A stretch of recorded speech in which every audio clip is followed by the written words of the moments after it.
Young tiger NTR Koratala Shiva combination లో ప్రతిష్టాత్మకంగా తెరకెక్కుతున్న మూవీ దేవర.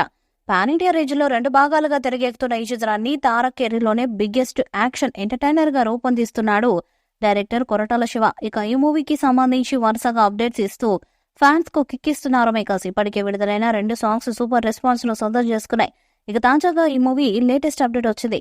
ఆయుధ పూజ జరుగుతుందంటూ ఓ పవర్ఫుల్ పిక్ ను మూవీ టీం రిలీజ్ చేసింది. దేవర నుంచి వరుసగా అప్డేట్స్ ఇస్తూ వస్తున్నారు మేకర్స్. ఇటీవలే విడుదలైన 2వ సాంగ్ యూట్యూబ్ ను షేక్ చేస్తూ మిలియన్ల వ్యూస్ కొల్లగొడుతుంది. 3వ సాంగ్ దేవర ఎంట్రీ సీక్వెన్స్ పై క్రేజీ అప్డేట్స్ బయటికి రాగా తాజాగా మరో ఇంట్రెస్టింగ్ అప్డేట్ ను రివీల్ చేశారు మేకర్స్. దేవర సెట్స్ లో ఆయుధ పూజ జరుగుతుందంటూ సినిమాలో వాడే పవర్ఫుల్ కొడవలి కత్తిని పిక్ ను షేర్ చేశారు. దాంతో ఫ్యాన్స్ ఫుల్ ఖుషి అవుతున్నారు. ఇక ఈ కత్తిని చూస్తేనే అర్థమైపోతుంది ఎన్టీఆర్ ఊచకోత ఏ రేంజ్ లో ఉండబోతుందో అంటూ ఫ్యాన్స్ కామెంట్స్ కూడా చేస్తున్నారు. ఇది సినిమాలో 3వ పాటగా రిలీజ్ చేయబోతున్నారు. షూటింగ్ అవ్వగానే ఈ సాంగ్ ని యూట్యూబ్ లో రిలీజ్ చేస్తారని సమాచారం. ఇక ఈ ఆయుధ పూజ సీక్వెన్స్ తోనే తారక్ 2వ పాత్ర ఎంట్రీ ఇస్తుందని తెలుస్తుంది. ఈ సీన్ లో తారక్ కత్తి పట్టుకుని నరుక్కుంటూ వెళ్లే సన్నివేశాలు చాలా వైల్డ్ గా ఉంటాయని తెలుస్తుంది. కొరటాల ఈ ఫైట్స్ తో ప్రేక్షకులకు ఓ విజువల్ వండర్ ను అందించడానికి సిద్ధమయ్యాడని తెలుస్తుంది. దేవర మూవీ సెప్టెంబర్ 27న వరల్డ్ వైడ్ గా రిలీజ్ కు సిద్ధమైంది.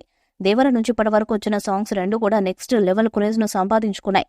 అంతేకాకుండా సాంగ్స్ రిలీజ్ అయిన కొన్ని గంటల్లోనే రికార్డ్స్ ను క్రియేట్ చేయడం విశేషం. ఆల్రెడీ దీనికి సంబంధించిన అప్డేట్ చూసే ఉంటారు. ఇక ఇప్పుడు దేవర నుంచి వచ్చిన లేటెస్ట్ సాంగ్ చుట్టమల్లి గురించి మరొక ఇంట్రెస్టింగ్ న్యూస్ సోషల్ మీడియాలో వైరల్ అవుతుంది. దేవర సినిమా నుంచి లాస్ట్ గా వచ్చిన అప్డేట్ ఆ మూవీలోని చుట్టమల్లి సాంగ్. స్లోగా సోషల్ మీడియాలో ఈ సాంగ్ అందరికి ఎక్కేస్తుంది. తారక్ నుంచి ఎలాంటి రొమాంటిక్ యాంగిల్ ను ప్రేక్షకులు ఆశిస్తున్నారు. సరిగ్గా అలానే ఈ సాంగ్ ఉండటంతో అభిమానులను మరింత మెప్పించేసింది. ప్రస్తుతం సోషల్ మీడియాలో ఎక్కడ చూసినా అందరూ ఈ సాంగ్ కు సంబంధించిన హుక్ స్టెప్స్ తో రీల్స్ ను చేస్తూ ఉంటున్నారు. ఈ పాట విడుదలైన వారంలోనే 75 మిలియన్ వ్యూస్ సాధించి దూసుకుపోతుంది. మరి 3వ పాట వచ్చాక ఎన్ని రికార్డ్స్ బదలు కొడుతుందో చూడాలి. ఈ వీడియోపై మీ అభిప్రాయాన్ని కామెంట్ బాక్స్ లో తెలియజేయండి. ఈ వీడియో మీకు నచ్చితే లైక్ చేయండి, షేర్ చేయండి, కామెంట్ చేయండి. మరిన్ని అప్డేట్స్ కోసం మన ఛానల్ సబ్స్క్రైబ్ చేయండి. అలాగే పక్కనే ఉన్న గంట సింబల్ ని గట్టిగా కొట్టండి.